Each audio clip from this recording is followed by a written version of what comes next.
18 horas. Notícias de Manaus, Amazonas, Brasil e do mundo. Agora na Mix. Muito boa noite para você que segue a programação da Mix. Agora com o programa 18 horas até às 7 da noite. Estamos juntos. Muito obrigada pela sua companhia, pela sua audiência. Comigo, Karime Leão e Kennedson Paz. Boa noite, Kennedson. Olá, Karime. Muito boa noite para você, para todos os nossos ouvintes da Rádio Mix Manaus. E, gente, para nosso programa ficar ainda mais sensacional, só com a sua ilustre companhia, né, gente? Manda aquela mensagem de texto, uma foto, conta pra gente como é que foi esses últimos dias aí de folia, para o nosso WhatsApp, que é o 994887592. E tá valendo também a sua participação para você que nos acompanha ao vivo pela live do YouTube. Manda sua mensagem de texto e segue a gente nas redes sociais. No @18 horas News. Trânsito. Agora em Manaus, 6 horas e 1 minuto, a gente já começa conversando ao vivo com o repórter André Meirelles. Ele que está ali perto do Sambódromo, porque hoje tem festa por aí também, não é? André Meirelles, como é que está a movimentação por aí? Muito boa noite para você, Karime, Kennedson, a todos que nos acompanham aqui na 100.7. Movimentação nesse momento já bastante agitado para quem está aqui, a movimentação bastante agitada para quem está aqui pelo Sambódromo, porque por aqui tem o Galo de Manaus, né, que comanda aí uma programação que a gente fala que é totalmente gratuita para quem vai acompanhar a pista aqui no Sambódromo. Hoje tem aquele tema, né, axé, boi bumbá, capoeira, frevo, maracatu e samba. A gente sabe que é o maior bloco da cidade, está reunindo 20 atrações e hoje promete uma mistura de ritmos para fazer aí todo mundo dançar. Por aqui tem atrações confirmadas como Ases do Pagode, DJ Evandro Júnior, Banda Rebeca Grana, Banda Frevião, Pororoca Atômica e os DJs Laila Abreu, Rafa Militão e Izan. A movimentação é mais tranquila nesse horário que a gente fala, mas tem por aqui pelo Sambódromo, tem o apoio da Polícia Militar, Civil, Corpo de Bombeiros, o SAMU, né, que é o Serviço de Atendimento Móvel de Urgência, banheiros químicos, mas muito cuidado, hein, na hora da folia, porque a segurança é em primeiro lugar. Agora, sobre o trânsito aqui pelas redondezas, até o momento, agora, trânsito tranquilo em 18 horas e 3 minutos. Mas a gente também lembra que está tendo outro bloco de carnaval, que é o bloco ali do Parque 10, está acontecendo lá na Newton Lins. E por lá a gente passou também para saber como é que está a movimentação, principalmente do trânsito, que é a preocupação de muitos condutores, né? Por lá a gente passou, o trânsito também está tranquilo. Lembrando que em todos esses pontos, onde hoje tem blocos e bandas de carnaval, tem o apoio do IMU, que é o Instituto Municipal de Mobilidade Urbana, né? E a gente continua acompanhando a movimentação pela capital amazonense, não só de bandas, de blocos de carnaval, mas qualquer outra ocorrência que acontecer, a gente traz a qualquer momento aqui. Karime, Kennedson. Muito obrigada pelas informações, André Meirelles. 18 horas. E vamos aos destaques de hoje do 18 horas. Confirmado o corpo de mais uma vítima do naufrágio na região do Encontro das Águas. Comandante da embarcação que naufragou permanece foragido. Supremo Tribunal Federal identifica vazamento de dados de ministros e familiares. Operação entre Brasil e Peru destrói avião em pista clandestina na fronteira entre os dois países. 18 horas. Esses e outros assuntos, os destaques do dia, a partir de agora para você que sintoniza 100,7. No programa 18 horas de hoje, terça-feira, dia 17 de fevereiro de 2026. Você está ouvindo 18 horas. E vamos falar sobre as aplicações irregulares da Amazon Prev no Banco Master. Agora o levantamento mostra que a Fundação Amazon Prev aplicou recursos em 55 fundos de investimentos diferentes e, ao que tudo indica, todos feitos de forma irregulares. A dispersão excessiva de recursos em grande quantidade de fundos de investimento do Amazon Prev acende o alerta para um problema de administração das contas públicas. Essa informação de que a Fundação Amazon Prev aplicou recursos em 55 fundos de investimentos diferentes, ela faz parte de um levantamento de uma consultoria com base no sistema do Ministério da Previdência. Lembrando que esses investimentos irregulares do dinheiro da Previdência dos servidores do Estado do Amazonas evidenciaram ali que depois dessa ação do Banco Central encerrou as atividades com o Banco Master por inúmeras irregularidades financeiras, incluindo fraudes e também falhas de gestão. Fatos que estão sendo investigados pela Polícia Federal. E o governo do Amazonas sabia dos riscos, mas mesmo assim deixou o dinheiro da aposentadoria dos servidores do Estado exposto, sendo investido. Documentos mostram que o Amazonprev já monitorava as informações de que o Banco Master não conseguiria pagar suas dívidas e ainda assim manteve mais de 50 milhões de reais aplicados no banco. A gente vai agora saber mais... Banco, né, que inclusive entrou em liquidação extrajudicial, não é isso, Kenneth? Isso foi em novembro do ano passado e a gente trouxe aqui no 18 horas. Exatamente, foi liquidado em novembro do ano passado por uma decisão judicial do Banco Central e mesmo assim, com recurso da aposentadoria de servidores, eles foram aplicados em letras financeiras, um investimento de alto risco e sem qualquer cobertura do Fundo Garantidor de Crédito. E no caso do Amazonprev, gente, o déficit de 751 milhões está ligado às contribuições dos servidores civis.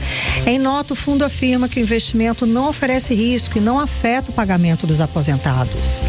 Só que essa questão é que o dinheiro reservado para a aposentadoria, ele não deveria ser utilizado em operações arriscadas, ainda mais em um banco que já dava vários sinais de problemas no mercado. Agora esses valores eles entram na fila de credores e a conta pode sobrar para o fundo dos servidores do Amazonas. E esse total, como a gente falou, já soma 751 milhões de reais. Esse é o déficit estimado do Amazonprev, Fundo da Previdência do Estado do Amazonas, dos servidores do Estado do Amazonas. O órgão aparece entre os 8 fundos do país que investiram no Banco Master e hoje está no vermelho. Enquanto a Polícia Federal avança nas investigações que envolvem o Banco Master e se aproximam cada vez mais do Amazonas, um novo dado acende o alerta sobre a gestão do dinheiro público. Vamos agora saber os detalhes com o Odineia Araújo. Odineia, conta pra gente, esse levantamento feito pelo jornal o Globo, ele diz que o Amazonprev investe em 55 fundos diferentes. Por que isso pode se tornar tão arriscado? Conta pra gente. Bom, não existe um padrão de quantidade de fundos para carteiras de investidores institucionais, mas segundo especialistas ouvidos na reportagem do jornal o Globo, que foi quem trouxe essa informação, um excesso de aplicações pode ser tão ineficiente ou mesmo arriscado quanto a concentração exagerada do investimento em um só lugar. Ou seja, diversificar aplicações é positivo e incentivado pelo marco regulatório do regime próprio de previdência social, mas isso costuma ser feito com algumas opções diferentes. O certo é que no momento em que as investigações federais batem à porta do Estado, surge mais essa informação preocupante de que a Fundação Amazonprev está com recursos aplicados em 55 fundos de investimentos diferentes. O Sindicato dos Trabalhadores da Justiça do Amazonas já havia levantado essa preocupação em outubro do ano passado, quando fez a denúncia de investimento de 50 milhões de reais da Previdência do Estado no Master, um mês antes de ser decretada a falência do banco. Em recente entrevista ao 18 horas, o presidente do Sintejan, Roberto Dávila, alertou que o Amazonprev fez investimentos milionários também em outros fundos. O que nos preocupa hoje é que, além do Banco Master, a Amazonprev também fez, na mesma época, investimentos irregulares. No caso do Banco Master, a Amazonprev fez um investimento de mais de 50 milhões, mas também fez de 250 milhões no Banco C6, com as mesmas características de irregularidade. O que me espanta é a Amazonprev e o governador Wilson Lima simplesmente vem a público falar que está tudo certo, que não vai afetar o pagamento dos aposentados. Bom, a informação de que a Fundação Amazonprev aplicou recursos em 55 fundos de investimentos diferentes faz parte de um levantamento de uma consultoria com base no CADPREV, que é o sistema do Ministério da Previdência. O estudo mostra que quase 30% dos regimes próprios de previdência de todo o país aplicam em 20 ou mais fundos. Os especialistas, porém, alertam: diversificar Simplificar é importante, mas espalhar demais pode significar dificuldade de controle, aumento de custos e risco de ineficiência. Quanto mais fundos, mais difícil monitorar taxas, resultados e também o desempenho. E num cenário de envelhecimento da população e rombo previdenciário crescente, a pergunta que fica é: quem está de fato cuidando do futuro do servidor? Volto com vocês. Você está ouvindo 18 horas. E, gente, a gente traz agora mais uma atualização sobre aquele caos no naufrágio aqui no estado do Amazonas. Foi confirmado mais um corpo de uma das vítimas, o Fernando Gandês, de 39 anos. Ele era músico e também membro de uma igreja evangélica. O corpo foi encontrado no começo da tarde desta segunda-feira, durante o 4º dia de buscas pelos desaparecidos. E segundo o Corpo de Bombeiros, ele era um dos desaparecidos, como você falou, do naufrágio. Os trabalhos de busca seguem com dificuldades, é claro, por causa da correnteza lá na região do Encontro das Águas. Vamos voltar a conversar ao vivo com o repórter André Meirelles. Ele traz pra gente as atualizações sobre esse caso. André, boa noite. André, o Corpo de Bombeiro reduziu de 7 para 5 o número de desaparecidos. A gente sabe por quê? Boa noite, conta pra gente.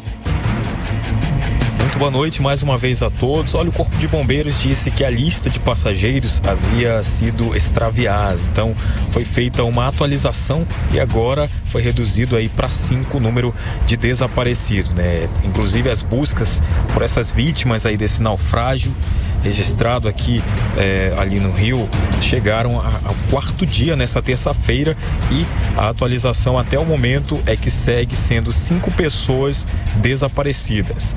Há uma força-tarefa do Corpo de Bombeiros que inclusive ampliou a área de varreduras, já percorreu mais de 120 quilômetros rio abaixo, né? Utilizando aí equipamentos especializados, drones e apoio aéreo nas operações. Segundo o Corpo de Bombeiros, 88 profissionais participam das buscas, entre eles 25 mergulhadores, além de 15 embarcações e um helicóptero que auxiliam aí na localização das vítimas em áreas de difícil acesso. As autoridades informaram que as condições do rio, como correnteza forte, variação de temperatura e fatores climáticos, têm dificultado os trabalhos de resgate, mas as equipes seguem mobilizadas aí em tempo integral, como explica agora pra gente o comandante-geral do Corpo de Bombeiros Militar do Amazonas, Coronel Orleilson Muniz.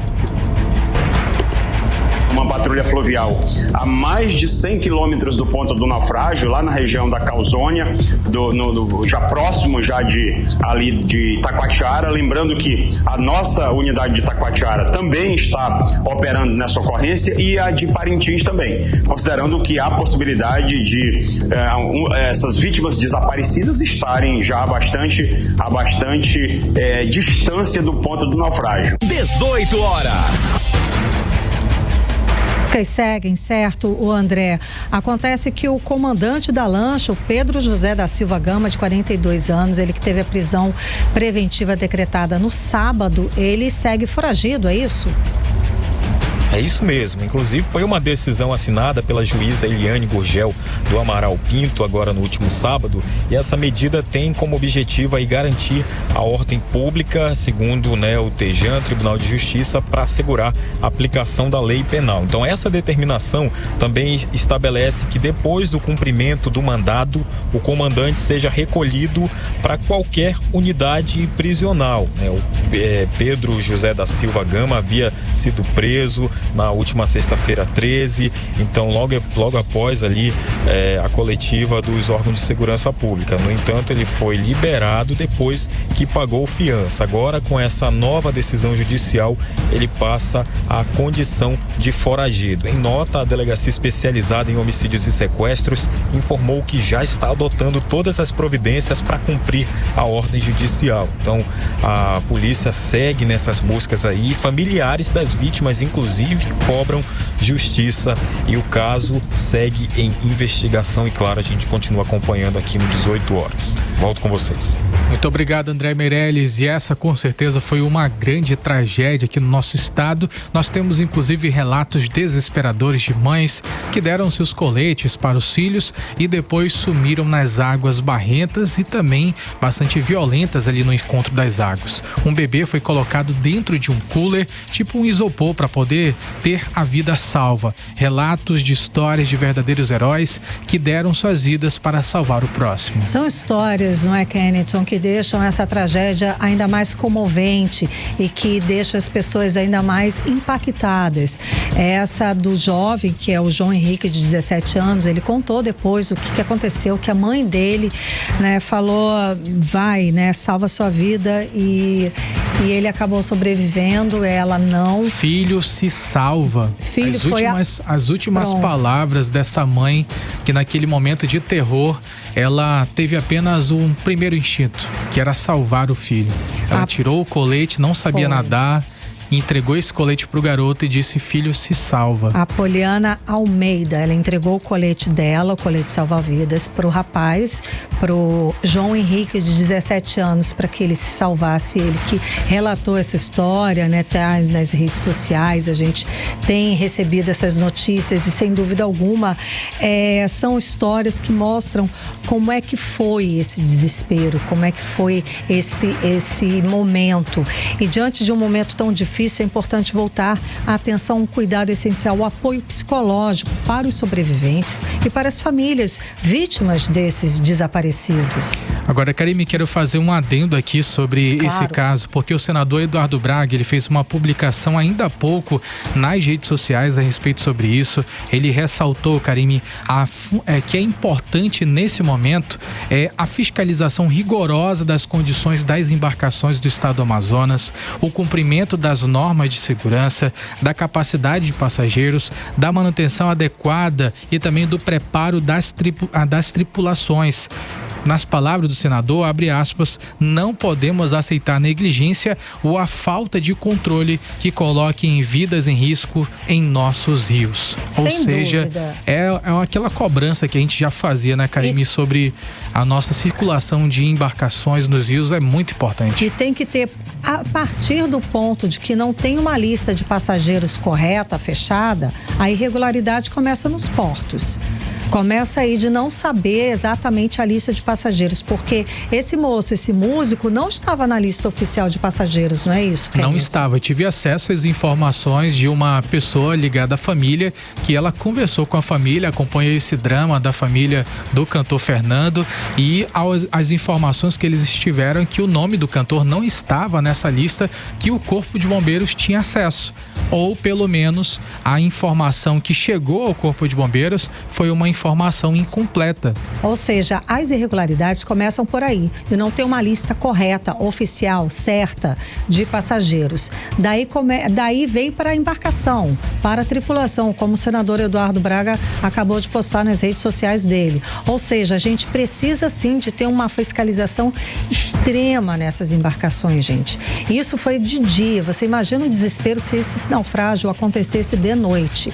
Lembrando que a gente viu nas imagens das redes sociais que outras embarcações pararam, passaram por lá, aliás, e não prestaram socorro, o que é um crime. Outro relato também que chamou muita atenção, Karime, sobre esse caso, agora relembrando tudo que a gente acompanhou pelas redes sociais, é de que um dos passageiros que sobreviveu a esse naufrágio, ele informou que assim que saiu das águas do Rio Solimões, ele foi direcionado direto para a base da Marinha do Brasil. E durante o depoimento ele afirmou, olha, 2 embarcações passaram por nós. A primeira embarcação, ela passou próximo, mas não parou. E gerou um problema ainda maior, porque com a embarcação passando ao lado das pessoas... Ainda fez onda, marola. Exatamente. Surgiu ali essa situação que acabou prejudicando ainda as pessoas. E ele afirmou que a segunda embarcação, ela até fez ali o papel de prestar o primeiro socorro, que é jogar os botes salva-vidas, jogar uma quantidade a mais de colete salva-vidas, só que a embarcação também não parou, seguiu viagem. Ou seja, Foi feito esse depoimento e nas informações de uma pessoa que conversou, inclusive com o Portal Imediato, eu lembro dessa entrevista, ele relatou que não apenas ele, mas também várias outras vítimas que sobreviveram a essa situação relataram para a Marinha do Brasil, para os órgãos fiscalizadores dali do Porto da Ceasa, de que isso aconteceu. 2 embarcações negaram a prestação de socorro. Gente, se omitiram de socorrer. Omissão de socorro. Omissão de socorro. Ou seja, tem como saber de quem são essas embarcações, que embarcações foram essas, porque tem horário, tá tudo, deveria também estar tudo fiscalizado, ter um mapa. Só que aí que tá o problema, Karine. Pois é, ter mapa de embarcação. A gente tem isso, nós temos esse controle de embarcações que passam por aí da nossa malha fluvial, temos esse controle? Ou seja, tá tudo errado. Cadê o controle disso? Que embarcação foi essa que passou e não prestou socorro? Agora tem um detalhe ainda mais chocante, porque essa pessoa relatou que não apenas ela, mas outras pessoas denunciaram, e o que elas receberam é de que aquela embarcação que tinha passado, a pessoa já tinha entrado em contato, falado que tinha passado por lá e jogado alguns botes e pedido até para resgatar aqueles botes depois que ele iria buscar. Ou seja, tudo na maior naturalidade. São pessoas que com certeza têm um contato com esses órgãos fiscalizadores e que vão sair por isso mesmo. Ainda vai receber o bote e os salva-vidas de volta, porque são meus, me pertence, morreu, que pena. Gente, tá tudo. Esse episódio escancara como nós estamos falhando na nossa malha, já pode falar assim, fluvial, como não há controle nos nossos rios. E a gente está falando daqui perto, tá? A gente está falando aqui do Encontro das Águas. Não há fiscalização, não há controle. Esse caso exemplifica a forma urgente que as nossas autoridades precisam fiscalizar, operar e organizar essa malha, essa passagem fluvial. Do jeito que está, nós vamos, infelizmente, estar aqui novamente noticiando tragédias como essa. Não é possível. Várias irregularidades foram apontadas nesse naufrágio. E é preciso, sim, de ter esse apelo, não só dos políticos, como foi feito agora pelo senador Eduardo Braga, mas também da população, para que os órgãos de controle venham a dar uma resposta para a gente. No momento, estamos apenas apagando incêndio. Quero saber quando que vão divulgar o nome dessas 2 embarcações que omitiram o socorro para essas vítimas do naufrágio. Cadê órgãos de controle? Vocês vão ter essa capacidade ou a gente vai ficar aqui só imaginando quem foi, que embarcação foi essa? Nós vamos ter respostas? Nós vamos saber o que aconteceu? Ou vamos ficar aqui só no Deus dará ou não é assim, ou não vão dar resposta pra gente? Precisamos de resposta sim, porque hoje, ontem, as embarcações continuam transitando pelos nossos rios. Com a mesma falta de fiscalização, com a mesma irresponsabilidade que aconteceu na sexta-feira, que causou esse naufrágio e a morte dessas pessoas. Continuamos esperando. Cadê o nome dessas embarcações? Quem são os responsáveis por essas 2 embarcações que omitiram socorro para os náufragos que estavam no meio do rio? Cadê? Não vai acontecer nada? Não pode. É preciso sim que haja fiscalização, que haja responsabilidades também para essas 2 embarcações que omitiram socorro. Agora, voltando a falar aqui, imagina a situação do trauma das pessoas que sobreviveram a essa situação e das pessoas que perderam. Esse rapaz, por exemplo, 17 anos, que a mãe falou, vai, né? Essa frase tão emblemática, salva a tua vida. Como é que fica o luto desse rapaz, o luto das famílias e as pessoas que sobreviveram? É um trauma. E principalmente de quem ainda não conseguiu se despedir de forma, né? Correta, de forma, né, correta, digna, ser, né? Como deveria ser, exatamente. A repórter Vanessa Lima, ela conversa com a gente ao vivo aqui no 18 Horas para falar exatamente sobre esse assunto. Vanessa, boa noite, Vanessa. O que está sendo oferecido? Que serviço está sendo oferecido para essas pessoas? Como é que essas pessoas podem ter acesso? Boa noite. Muito boa noite a você, Karime, ao Kennedy e a todos os nossos ouvintes. Olha, esse atendimento está sendo oferecido e organizado por equipes da Secretaria de Estado da Saúde, junto com a Secretaria de Estado de Assistência Social do Amazonas. E reúne psicólogos, psiquiatras e assistentes sociais preparados para acolher familiares e vítimas do naufrágio. Aqui em Manaus, o atendimento está sendo realizado no Centro de Saúde Mental do Amazonas, onde 5 sobreviventes já receberam suporte nessa unidade. No interior, especialmente em Nova Olinda do Norte, o acompanhamento está sendo oferecido por telesaúde, por meio do programa Saúde Amazonas Digital. Então, mesmo à distância, o suporte continua garantido. Além disso, as equipes também estão presentes no Porto de Manaus, onde muitos familiares se concentram em busca de informações. Ali, esses profissionais fazem o primeiro acolhimento, conversam com as famílias, orientam e encaminham para o atendimento adequado. E é importante reforçar, esse atendimento está disponível tanto para quem sobreviveu ao naufrágio, quanto para os familiares das vítimas e também familiares das pessoas que ainda estão desaparecidas. É um cuidado essencial, porque depois de uma tragédia como essa, o apoio psicológico ajuda essas pessoas a lidar com o choque, o luto e o impacto emocional, né? Permitindo que aos poucos eles encontrem forças para seguir em frente. Karime Kennedy. É um trabalho digno, parabéns pelo apoio, né, do governo do estado a essas famílias, às vítimas, aos sobreviventes. Tá certo. Muitíssimo obrigada, Vanessa Lima. Você está ouvindo 18 horas. Política. Agora em Manaus, 6h26. Vamos com o bloco de política com Kennedson Paes. Kennedson, escuta a confusão. Polêmica. O Supremo Tribunal Federal afirmou que foram identificados diversos e múltiplos acessos ilegais ao sistema da Secretaria da Receita Federal para tentar pegar dados sigilosos de ministros do Supremo e de familiares. A Polícia Federal, inclusive, está investigando essa situação. Conta mais pra gente, Kennedson. Boa noite. Muito boa noite, Karime. Muito boa noite novamente a todos vocês que acompanham 18 horas aqui na Rádio Mix Manaus. E olha só, gente, em nota oficial, o Supremo Tribunal Federal, ele mencionou que houve diversos e múltiplos acessos ilícitos ao sistema da Receita Federal sem uma justificativa funcional. O caso envolve 4 servidores: o Luiz Antônio Martins Nunes, o Luciano Pérez dos Santos Nascimento, a Ruth Machado dos Santos e Ricardo Mansano de Moraes. O Luiz Antônio Martins, ele é identificado como um servidor do Serviço Federal de Processamento de Dados, o SERPRO, e ele estava cedido à Receita Federal, atuando no Centro do Atendimento ao Contribuinte. E aí o que foi mencionado? Foi mencionado pelas investigações que ele teria acessado dados da advogada Viviane Bassi, esposa do ministro Alexandre de Moraes. Ainda há suspeita de que informações elas possam ter sido comercializadas, o que é tratado como um ponto sensível da investigação.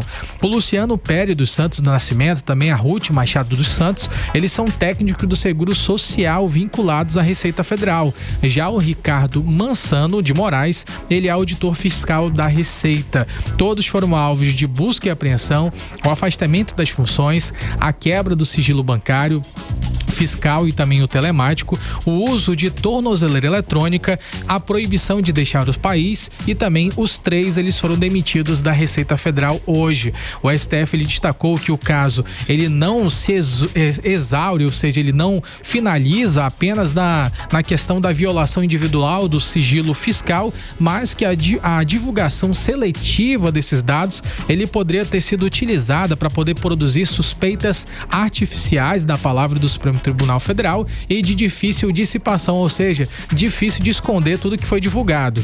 A Receita Federal ela informou que já realizava auditorias internas e que está rastreando esses acessos com cerca de 80 sistemas diferentes, incluindo dados de familiares também dos ministros, e caberá agora à Polícia Federal aprofundar essas apurações do caso, investigar se houve motivação política, se teve interesse financeiro ou eventual ali houve algum tipo de mandante por trás desses acessos.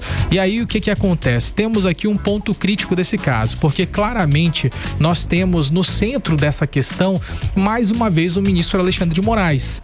Esse caso ele surge, né? O ministro ele instaura esse procedimento investigatório da Polícia Federal justamente no momento em que Viviane Barsi, ela teve o contrato público divulgado de 129 milhões de reais com o Banco Master. A Viviane, que é a esposa do ministro Alexandre de Moraes. Pra deixar claro. Ou seja, mais uma vez o ministro Alexandre de Moraes no centro de uma polêmica, porque tem utilizado o judiciário para poder investigar assuntos individuais, e isso é algo muito grave. O que está em xeque nesse momento? A eventual discussão sobre o conflito de interesse, também a transparência de contratos privados, a investigação criminal sobre acesso ilegal de dados fiscais, isso em relação à função administrativa de cada um dos envolvidos, a questão também de como provar se essa operação ela tinha ou não a intenção de limpar rastros, porque é o que parece, é uma questão lógica a ser questionada pela população, até também de proteger os interesses pessoais, não apenas do ministro Alexandre de Moraes, mas também do Dias Toffoli,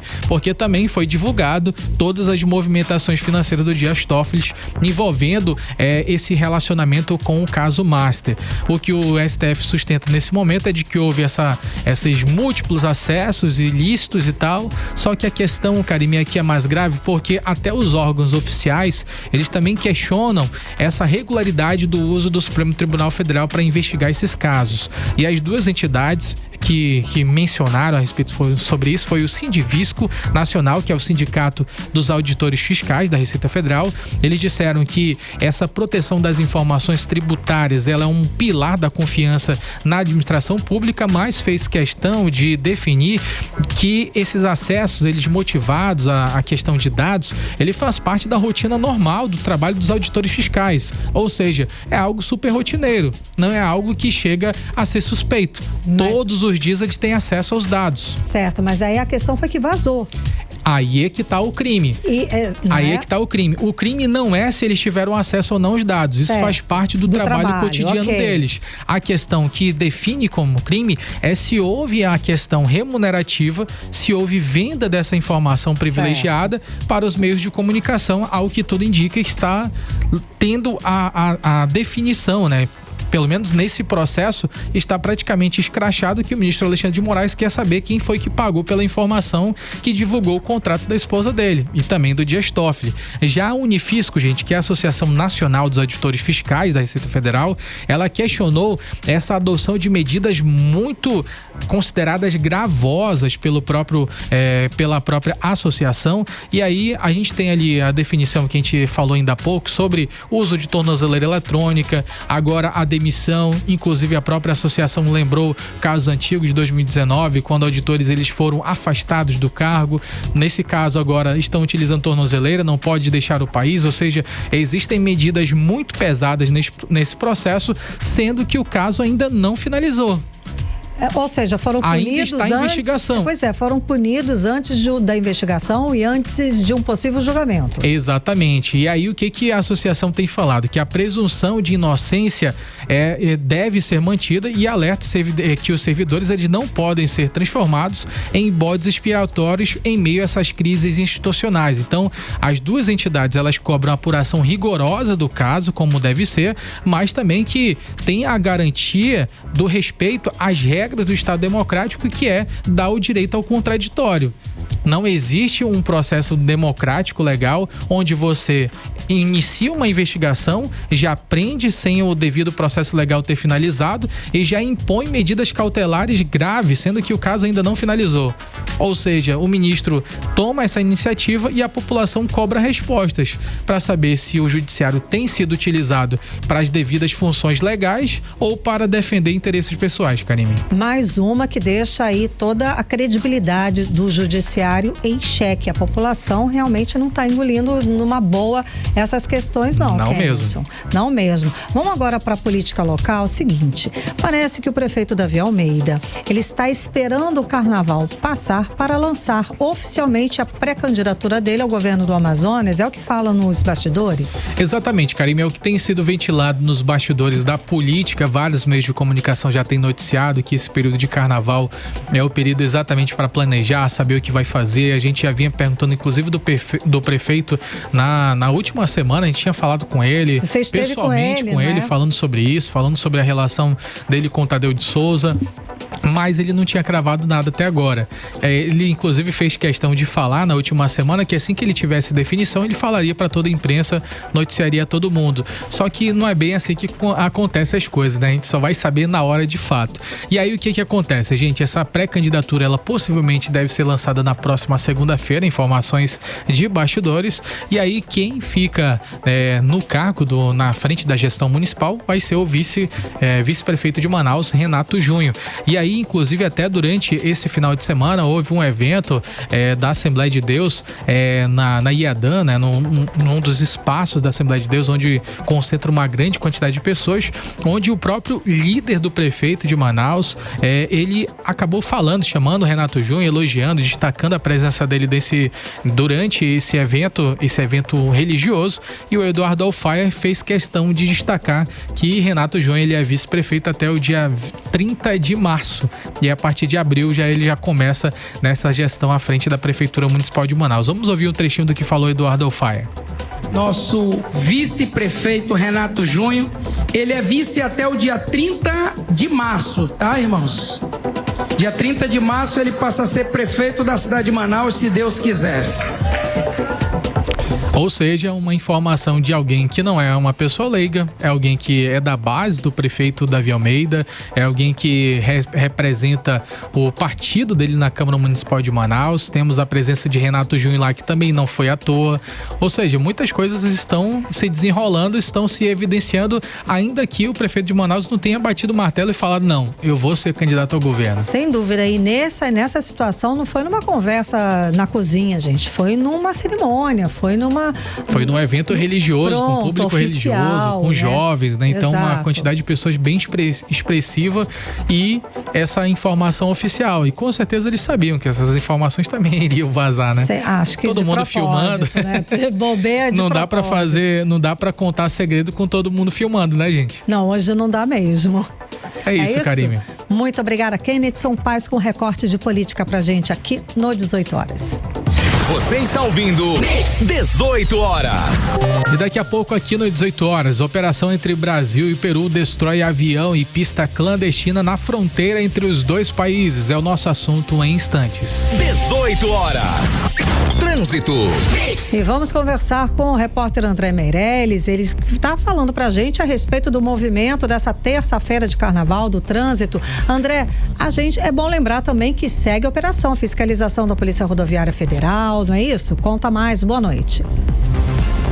É isso mesmo. Boa noite mais uma vez para vocês, a todos que nos acompanham aqui na 100.7. Começou a Operação Viagem Segura da Serpan, com fiscalização reforçada em todos os portos, terminais e rodoviárias de todo o estado. A expectativa é de 23 mil passageiros circulando durante o feriado de carnaval. Então o foco é para garantir que ônibus, lanchas e embarcações operem dentro da lei, com documentação, coletes, salva-vida, limite de passageiros e condições de segurança, né? Então os fiscais estão aí em barreiras fixas e também móveis nos principais pontos de saída de Manaus e nas rotas mais procuradas para o interior. E nas estradas federais, a Polícia Rodoviária Federal também atua com a Operação Carnaval, que faz parte aí da Operação Rodovida. E o foco é combater embriaguez ao volante, aquele excesso de velocidade, ultrapassagens proibidas e motos sem capacete. Então o alerta é claro aí, a maioria das mortes que a gente tem visto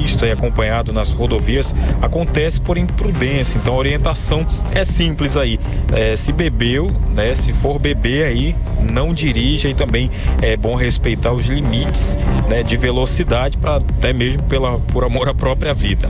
Agora vamos à movimentação do trânsito aqui pela Avenida Lores Cordovil, que segue com trânsito tranquilo. Na Avenida Marques Teixeira, muitos veículos nas proximidades do Sambódromo, mas segue com boa fluidez. Constantino Neri tem trânsito bem tranquilo, mas fica aí a recomendação, né? Quem for vir pro Sambódromo ou bloco do P10, prefira aí aplicativo, táxi ou carona aí com os amigos, né? Porque os estacionamentos nessas áreas pode ficar inacessíveis a qualquer momento, hein? Volto com vocês. Muito obrigada, André Meirelles. 18 horas. Previsão do tempo. Vamos saber agora a previsão do tempo com Vanessa Lima. Boa noite, Vanessa. Muito boa noite a todos que acompanham a previsão do tempo aqui com a gente no 18 horas. Terça-feira que começou com o clássico calor forte e sensação térmica lá em cima. Mas ao longo da tarde tivemos pancadas de chuva, especialmente nos bairros da zona norte e leste. A previsão para a noite indica céu parcialmente nublado, com possibilidade de chuvas isoladas, mas nada que estrague a programação de quem vai curtir o carnaval. E agora vamos falar sobre o clima de amanhã, 18 de fevereiro, quarta-feira. Segundo o Clima Tempo, na quarta, o sol aparece forte, mas logo no início da tarde, as nuvens começam a ganhar força e a previsão indica pancadas de chuva que devem aparecer entre o meio e o final da tarde, podendo vir acompanhadas de rajadas de vento e trovoadas isoladas. À noite, o clima fica mais ameno, o céu deve permanecer nublado, com possibilidade de chuva leve em alguns pontos da cidade. A temperatura nessa quarta varia entre mínima de 23 e máxima de 30 graus. E a umidade relativa do ar fica em torno de 70% a 97%. Mix. O comércio do Amazonas até tentou respirar em 2025, mas terminou o ano andando bem devagar, gente. O crescimento foi de apenas 0,6%, bem abaixo da média do país. E a maior queda do mês de dezembro foi em relação a novembro do ano passado. Quem traz os detalhes é a repórter Odinei Araújo. O comércio amazonense fechou 2025 com um crescimento tímido de 0,6%, segundo o IBGE, o Instituto Brasileiro de Geografia e Estatística. O número é positivo, mas está longe de empolgar. Em 2024, o avanço tinha sido de 4,8%. E enquanto o Brasil cresceu 1,6% no ano passado, o Amazonas ficou bem atrás. Em dezembro, o tombo foi ainda mais preocupante, queda de 3,2% nas vendas, desempenho pior que a média nacional, que caiu só 0,4%. Foi o pior resultado mensal do estado no segundo semestre, de acordo com Djalma Nogueira, que é supervisor de disseminação de informação do IBGE no Amazonas. O resultado anual do comércio local avançou de forma mais contida que a média nacional, evidenciando que o varejo regional enfrentou obstáculos mais severos que a maioria dos outros estados. O mês de dezembro foi marcado por uma retração expressiva nas vendas, registrando um recuo mensal mais acentuado do estado em quase um ano e posicionando o Amazonas entre as maiores quedas do país no período. No ranking nacional, o Amazonas terminou 2025 apenas na posição de número 21, bem distante de estados como Amapá, Santa Catarina e Paraíba, que lideraram esse crescimento. Já no comércio ampliado, o Amazonas até superou o resultado anual do Brasil, mas também fechou dezembro no vermelho, segundo Djalma Nogueira, supervisor de disseminação de informação do IBGE no Amazonas. A média móvel trimestral aponta para uma trajetória de declínio no final do ano, sugerindo um cenário de cautela para o setor comercial no início do próximo ciclo anual, devido ao pessimismo apresentado pelas últimas médias. No segmento do comércio ampliado, que inclui as vendas de veículos e materiais de construção, o estado conseguiu superar a média de crescimento acumulada do Brasil, apesar das dificuldades mensais severas. Mesmo ocupando uma posição inferior no ranking nacional de crescimento, o varejo amazonense conseguiu manter um terreno positivo, superando o desempenho de estados vizinhos e de grandes centros econômicos. Bom, de qualquer forma, os números acendem um alerta: consumo fraco, fim de ano negativo e sinais de desaceleração.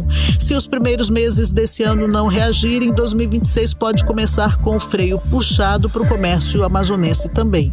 Odinei Araújo para o 18 horas. Você está ouvindo 18 horas. Uma união das forças de segurança do Brasil e Peru destruiu aviões e pistas clandestinas na Amazônia utilizadas pelo narcotráfico no transporte de drogas entre os dois países. E a ação foi coordenada pela Polícia Federal e forças peruanas. A operação também destruiu um laboratório de produção de cocaína. E quem traz os detalhes pra gente é o repórter André Meirelles. Boa noite, André. A ação aconteceu no último domingo em uma comunidade no departamento de Loreto, no Peru. No Brasil, teve as Forças Integradas de Combate ao Crime Organizado em Tabatinga e no Amazonas. 3 aeronaves usadas pelo narcotráfico foram inutilizadas. A pista clandestina também foi destruída. Além disso, as equipes neutralizaram um laboratório rústico de produção de cocaína próximo ao local. A operação foi desencadeada depois de informações de inteligência produzidas no Brasil que apontaram a existência da pista clandestina usada para apoiar voos do tráfico. Toda a estrutura era usada como base logística para transporte de drogas do Peru para o território brasileiro. Apesar da operação, estudo divulgado no final do ano passado pelo Fórum Brasileiro de Segurança Pública mostra que em 2025 houve um aumento de 32% no número de municípios da Amazônia sob influência de facções criminosas em comparação com o ano anterior. Atualmente, são 344 municípios nessa situação. Em 2024, eram 260 e em 2023, 178. Pouco mais da metade. Segundo a diretora executiva do Fórum Brasileiro de Segurança Pública, Samira Bueno, fatores como a expansão das facções, a disputa por rota do tráfico e a sobreposição com atividades ilegais como garimpo e desmatamento contribuem diretamente para o aumento da criminalidade na região. Mas também o próprio narcotráfico explorando crimes ambientais, né, que são problemas históricos da Amazônia, a gente sabe, mas que coloca agora o enfrentamento ao garimpo, por exemplo, num outro patamar, porque não é mais apenas o garimpeiro, mas é o garimpeiro que atua em parceria com o narcotráfico, e aí o enfrentamento disso para o Estado e principalmente, né, para quem vive nesses territórios é algo muito mais complexo. Segundo os dados do Fórum, não há solução simples para a questão da segurança pública no Brasil. Mas o que as experiências promissoras documentadas pelo Fórum mostram é que reconhecer e enfrentar as dificuldades pode sim fazer a diferença. Você está ouvindo 18 horas. E como adiantamos ontem aqui no 18 horas, gente, o Tribunal Superior Eleitoral lançou uma campanha para poder ajudar os eleitores a desvendar conteúdos falsos, aquelas famosas fake news. Exatamente, em tempos de rede social, né, Kennedson? Quem que não caiu ainda numa IA, num vídeo que acha que é verdade, de repente não é, numa informação que você fica... Até a gente que trabalha com comunicação, a gente fica, será que é? Enfim, nesses tempos difíceis é muito importante. Falamos sobre isso ontem aqui no 18 horas. Odinei Araújo preparou uma reportagem para explicar mais detalhes a respeito desse assunto. Vamos acompanhar. Com proximidade do calendário eleitoral, o TSE, Tribunal Superior Eleitoral, lançou uma campanha para ajudar o eleitor a identificar notícias falsas. A websérie Vê de Verdade, em Terra de Fatos Fake Não Tem Vez, promete ensinar em vídeos curtos como não cair em armadilhas digitais. A proposta é simples: mostrar como a desinformação nasce, se espalha e influencia decisões, inclusive o voto. A campanha apresenta os chamados 5 Vs da desinformação, que são volume, variedade, velocidade, viralidade e verossimilhança. Justiça Eleitoral apresenta Vê de Verdade. Em Terra de Fatos, Fake Não Tem Vez. Um dos grandes momentos da democracia acontece quando as pessoas escolhem livremente seus representantes por meio do voto. E para ser realmente livre, essa escolha tem que se basear em informações verdadeiras. Por isso é tão importante que todo mundo conheça as diferenças entre os fatos e as fake news. Mas isso não é tão simples. 5 fatores tornam mais difícil separar o que é fato do que é fake. Os 5 Vs da desinformação são os seguintes: volume de informação, variedade de temas, velocidade de propagação, viralidade dos conteúdos e verossimilhança. Ou seja, o quanto determinada informação parece ser verdadeira. Na prática, a campanha é um alerta sobre como a mentira pode parecer verdade, principalmente com o uso crescente de inteligência artificial. Durante um seminário, a presidente do TSE, Carmen Lúcia, destacou que a desinformação é hoje um desafio global e pode comprometer a liberdade de escolha do eleitor. O que nós temos é que assegurar que a eleição é um processo pelo qual cada eleitora e cada eleitor livremente escolhe o seu representante, sem que ele se submeta nem a pressões internas, nem a captura da sua liberdade de escolha, que é o que nós temos com as novas tecnologias, nem a possibilidade de haver abusos ou excessos de quem quer que seja, de candidatos, de grupos, do que for. A campanha contra as fake news nas eleições é importante, mas também levanta uma reflexão. Combater notícias falsas não é só tarefa da Justiça Eleitoral, não. É responsabilidade de todos nós que precisamos frear o impulso de compartilhar antes de checar a informação. Porque em terra de fatos, mentira não pode ter vez. Odneia Araújo para o 18 horas. Você está ouvindo 18 horas. O Ministério da Educação começou hoje o cadastro de currículo e pré-inscrição de interessados em participar do Programa Federal PED Meia Licenciaturas 2026. E os estudantes elegíveis devem se cadastrar exclusivamente pela plataforma Freire, da Coordenação de Aperfeiçoamento de Pessoal de Nível Superior. Vão ser concedidas até 12 mil bolsas. Aqui em Manaus, gente, a Secretaria Municipal de Educação prorrogou até o dia 28 de fevereiro o prazo para matrículas na educação de jovens e adultos, o EJA. O atendimento é feito presencialmente nas 65 escolas da rede municipal que oferecem a modalidade aqui em Manaus, e quem traz os detalhes pra gente é o André Meirelles. Muito boa noite a todos que nos acompanham. É isso, o prazo para matrículas na educação de jovens e adultos, a EJA, foi prorrogado até o dia 28 de fevereiro. O atendimento é presencial em 65 escolas da rede municipal que ofertam a modalidade aqui na capital. Até agora, cerca de 6 mil estudantes já garantiram vaga. A meta da Secretaria Municipal de Educação é chegar a 10 mil matrículas em 2026.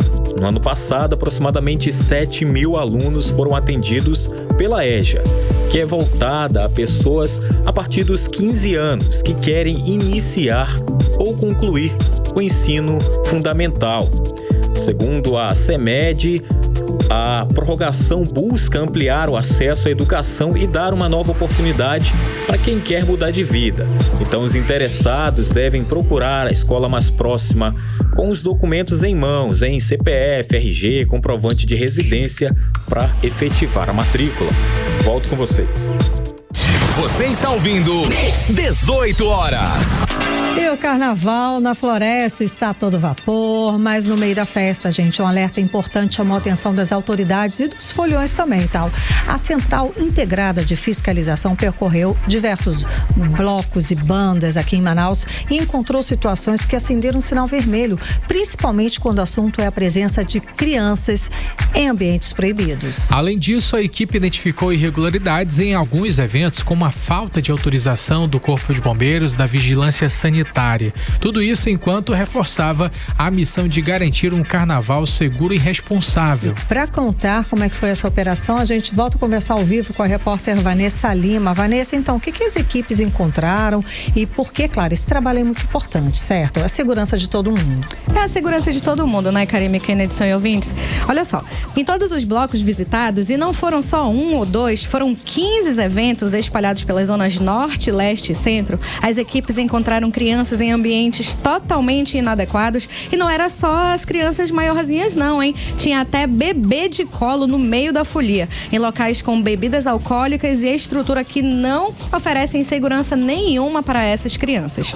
A secretária da Sejusc, a Jussara Pedrosa, fez um alerta firme. Não é permitido que crianças pequenas estejam nesses ambientes, muito menos onde há consumo de bebidas alcoólicas e até de energéticos. Ela explicou direitinho. Crianças de 0 a 5 anos só podem participar de eventos exclusivos para elas. Vamos ouvir o que ela disse.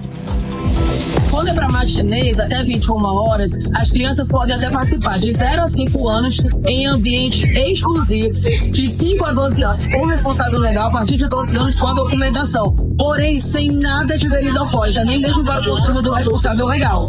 Blocos e bandas menores de 12 anos em hipótese nenhuma, principalmente agora no ambiente onde tem bebida alcoólica. E esse ano com a diferença que não pode ter o consumo de energético. 18 horas.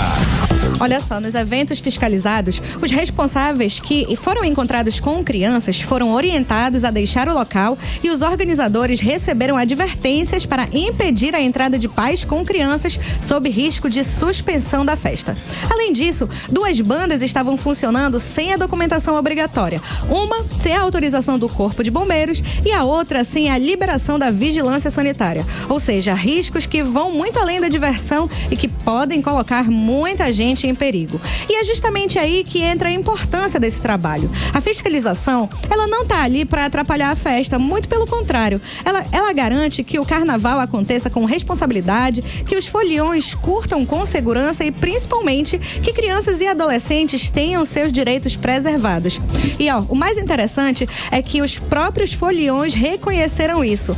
Durante a operação, muita gente elogiou a presença da fiscalização, dizendo que se sente mais seguro, sabendo que tem uma equipe cuidando de cada detalhe, Karime Kennedy e ouvintes. Sem dúvida alguma. Agora, é importante que, já que os pais responsáveis não têm noção e levam um bebê de colo para um carnaval de rua, lamentável, gente, né? Lamentável. Pelo menos as autoridades estão aí para fazer valer o Estatuto da Criança e do Adolescente, para ter uma conversa sincera com esses pais e com esses responsáveis. Meu senhor, vá para cá, minha senhora. Por favor, deixe seu filho em casa, vá para casa, cuide da sua criança, não tem condição, né? Agora, para quem tá livre, desimpedido, para quem tá querendo curtir o carnaval, terça-feira gorda de carnaval, ainda tem muita festa, não tem, Vanessa Lima? Tem muita festa, Karime Kennedy, senhor ouvintes. Olha só, se tem uma coisa que não vai faltar em Manaus hoje, nessa terça-feira de carnaval, é a animação. Tá todo mundo em clima de folia, com vários bloquinhos espalhados e o melhor, hein? Tem opção pra todo mundo, desde quem quer curtir uma pista free, até pra quem prefere camarote e open bar. Um dos destaques de hoje é o Galo de Manaus, que promete movimentar o Sambódromo com uma programação intensa e gratuita na pista, reunindo cerca de 20 atrações ao longo da festa. E para quem quer uma experiência mais completa, tem as áreas VIPs e os camarotes com open bar durante várias horas. Outro ponto que também deve ficar lotado é a Universidade Newton Lins, com o bloco do Parque 10, que já começou às 4 da tarde, com entrada gratuita e muita música. Tem muito axé, pagode, funk, forró para todo mundo dançar. Já na Arena da Amazônia, o bloco do Divino também entra em cena com pista gratuita, mas tem opções de área VIP e espaços mais próximos do palco para quem quer viver a festa com um pouquinho mais de conforto, né, gente? E agora, indo para as bandas do centro, o mercado de origem da Amazônia também vai ferver, hein? O bloco Filhos da Guta traz uma programação animadíssima e tem área gratuita, front stage, camarote, open bar, tudo com uma estrutura organizada e espaços pensados para garantir a diversão de todo mundo. E tem tradição também, hein? O bloco do Siri, que já tem 32 anos de história, leva a festa para o bairro São Raimundo. A programação já começou com um cortejo pelas ruas do bairro e segue até a noite, com shows e muita música no Parque Rio Negro. Então, Karime Kennedy, seu ouvinte, está todo mundo tomado pelo clima de carnaval e tem opções de festas espalhadas por toda a cidade, com programação que promete muita música, alegria e celebração do começo ao fim. É só escolher, gente. É só escolher. Festa que não falta. Coloca o glitter e vai. Exato, coloca o glitter, uma lantejola e vai ser feliz, né? Isso mesmo. Só lembrando, galera, não é não, por favor, respeita as minas, tá bom? E se beber, não dirija. Muito importante, se beber, não dirija. Aproveita aí carro por aplicativo, aproveita as facilidades que a gente tem hoje em dia, elege aí, de repente, um amigo que seja o motorista da vez. 0 e 1. Quem ficar por último vai dirigir. Agora isso mesmo, segurança em primeiro lugar, né, gente? Exatamente. Vanessa, muito obrigada pelas informações. Vamos voltar a conversar com o repórter André Meirelles, ele que está lá perto do Sambódromo. Já está no carnaval. Já está lá vendo a movimentação. Como é que está aí, André Meirelles? Conta pra gente. Trânsito. Muito boa noite para vocês aí no estúdio. A gente segue por aqui acompanhando toda essa movimentação aqui no Carnaval, no Galo, né? De Manaus. E por aqui pelas redondezas o trânsito segue tranquilo. Vale lembrar que, como vocês já falaram aí, a orientação é deixar o carro em casa para quem vai curtir a noite toda, para quem vai beber, porque a situação de estacionamento tá ficando complicada por aqui. E sobre a situação de desvios de rotas, não tem, tá? O que tem são os agentes do IMU, que é o Instituto Municipal Municipal de Mobilidade Urbana orientando todos os condutores, tanto quem está com carro de passeio, quanto quem está com carro por aplicativo, por onde acessar, tem todas as orientações por aqui. Sobre a festa, tá bastante movimentado, muitas pessoas chegando aqui, então aí quem não tem onde curtir, tá rolando até as 2 da madrugada, Galo de Manaus, e até as 4:30 da manhã lá no bloco do Parque 10 ali na Newton Lins. Volto com vocês. Muito obrigada, André Meirelles. Seguimos direto para o editorial 18 horas. Editorial 18 horas. 27 de 100 brasileiros afirmam ter sido assaltados à mão armada ou conhecer alguém que foi vítima desse crime no último ano. O maior índice são de moradores das regiões Norte e Nordeste, 31%. Os dados são da pesquisa Poder Data, realizada de 24 a 26 de janeiro de 2026. E batem com os de outra pesquisa do Instituto Sol da Paz, em parceria com o Instituto Igarapé. O Amazonas aparece em 16º lugar, com um índice muito baixo no ranking de transparência de dados sobre armas de fogo nos estados. Os números mostram que ainda há muito a fazer no combate à proliferação de armas nas mãos de criminosos, que deve ser prioridades das autoridades de segurança pública, para tirar dos bandidos o seu principal instrumento, as armas, que usam não só para cometer os assaltos, mas para dominar áreas inteiras da região e impor terror à população. Por isso, a importância da transparência do controle de armas, para evitar que elas caiam nas mãos dos criminosos. 18 horas. O 18 horas de hoje fica por aqui. Muito obrigada pela sua companhia, gente. Um beijo, até amanhã. Beijo, Kennerson Paz. Boa noite. Muito boa noite para você, Karime. Boa noite a todos os nossos ouvintes da Rádio Mix Manaus. Muito obrigado, gente. Não esqueça de seguir a gente nas redes sociais no @18 horas news. Tamo junto. Você ouviu 18 horas. As notícias do Brasil e do mundo. De volta amanhã.